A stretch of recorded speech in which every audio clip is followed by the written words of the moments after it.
खुशामदीद दोस्तों, उम्मीद है आप सब लोग खैर खैरियत से होंगे। अपने पिछले वीडियो में हमने जिन दो सिनेरियोज को डिस्कस किया था, उसमें से प्राइस ने अभी तक किसी भी चीज़ को कंफर्म नहीं किया है, बट एटलीस्ट ये है कि उनमें से एक की प्रोबेबिलिटी बढ़ गई है और दूसरे की कम हो गई है। हमारा जो मेन वेव काउंट है, वो हम बाद में डिस्कस कर रहे हैं।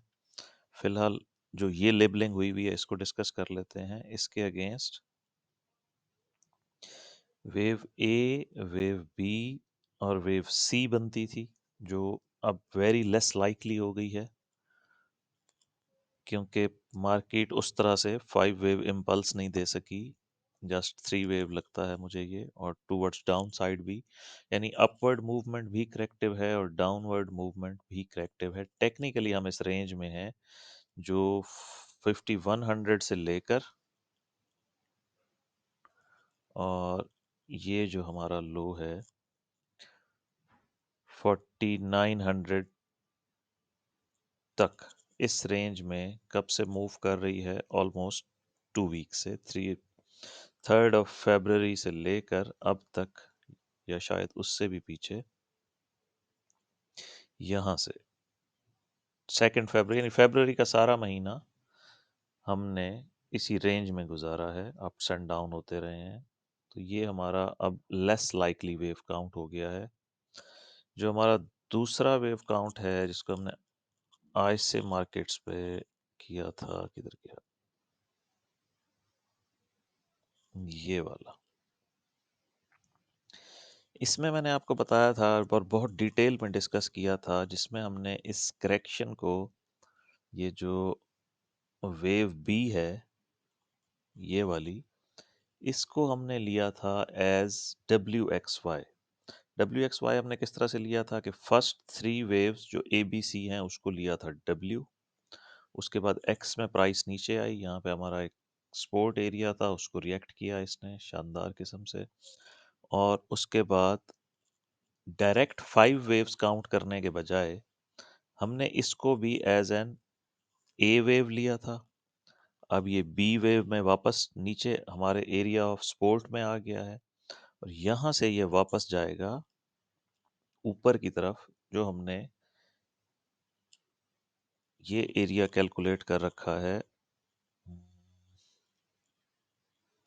5384।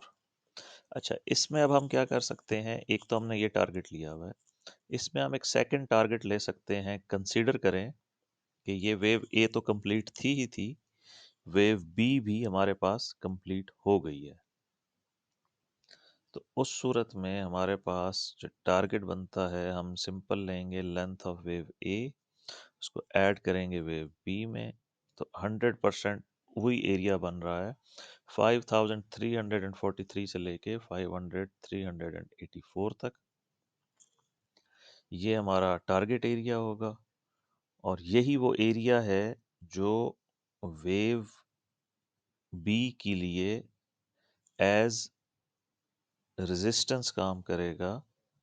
इसको अगर हम लेंथ ले लें, वेव जो ऑल टाइम हाई है, और उसके बाद जो डिक्लाइन आया है 4400 तक, इसमें अगर हम ले लें तो ये हमारे 4 एरियाज बनते हैं, एरियाज ऑफ रेजिस्टेंस, जिसमें से जो 78.6 है और 88.6 है, इनके दरमियान में ये ग्रीन लाइन फॉल कर रही है। इसलिए मैं जो नीचे वाले रेजिस्टेंस हैं 61.8 गोल्डन रेशो और 70.7, इसको रिमूव कर रहा हूँ। टेक्निकली हमने इस एरिया में आना है, और उसके बाद फिर दोबारा से शार्प डिक्लाइन स्टार्ट होगा। अब जब प्राइस यहाँ जाएगी तो इसको 5 मूव में जाना चाहिए, लाइक 1 2 3 4 5, और इसका ऊपर जाने का मतलब ये है कि बहुत सारे लोग इसको समझेंगे कि बस गोल्ड ने अपनी करेक्शन ओवर कर ली है और गोल्ड न्यू हाईज की तरफ जा रहा है। एलियट वेव थ्योरी की रूल्स के मुताबिक फ़िलहाल मुझे इस तरह का कोई पैटर्न नहीं नज़र आ रहा जो डायरेक्ट ब्रेकआउट करे। चूँकि प्राइस दोबारा ऑल टाइम हाई के नज़दीक जाएगी, लाइक अगर प्राइस 384 को हिट करती है, तो इसको राउंड ऑफ कर लें 5400। अगर आप इस 5400 को अपने पास रख लें, तो जो ऑल टाइम हाई था वो था 5600 का, 5600 का। तो उसको देख के लगेगा कि ओहो, ये तो दोबारा ऑल टाइम हाई के करीब आ गया है और ये प्राइस ऊपर जाने लगी है। बेसिकली मेरे पास जितने भी वेव काउंट्स हैं, उसमें कोई भी वेव काउंट इसको अपसाइड की तरफ इंडिकेशन नहीं है। जस्ट एक करेक्शन है जिसके मुख्तलिफ पैटर्न्स हो सकते हैं, क्योंकि एलिट वेव में करेक्शन के 12 से ज़्यादा पैटर्न है, और इस दफ़ा हम WXY को यूज़ कर रहे हैं।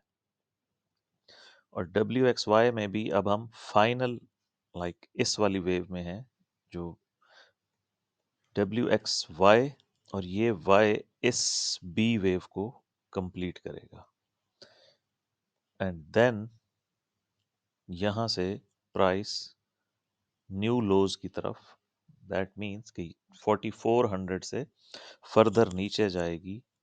ये हमारा मेन जो है वेव काउंट है, क्योंकि अगर प्राइस को हम यहाँ पे बॉटम तस्वुर कर लें, लाइक के 4400 तक जी करेक्शन हो गई थी, और अब हम जा रहे हैं टुवर्ड्स 7000 टू 9000। ये जो ऑप्शन है, जो लोग इसके बारे में सोचते हैं, इसके लिए एलियट वेव थ्योरी में फ़िलहाल एलियट वेव थ्योरी में दो तरह से होती है प्राइस को ऊपर ले जाने की मूवमेंट। मोटिव वेव्स कहते हैं, उनकी टू काइंड्स हैं, एक इम्पल्स होता है और एक डायगोनल होता है। इम्पल्स में 5 वेव्स चाहिए होती हैं, जो कि इनिशियली हमें अभी तक नहीं मिली, सो उस ऑप्शन को हमने कैंसिल कर दिया। दूसरा ऑप्शन होता है कि प्राइस डायगोनल शक्ल में जाए, उसमें 3 वेव स्ट्रक्चर होता है, लाइक ABC एज वेव 1, फिर वेव 2, फिर इसी तरह ABC as wave 3। But wave 3 का जो टारगेट होगा, दैट मीन्स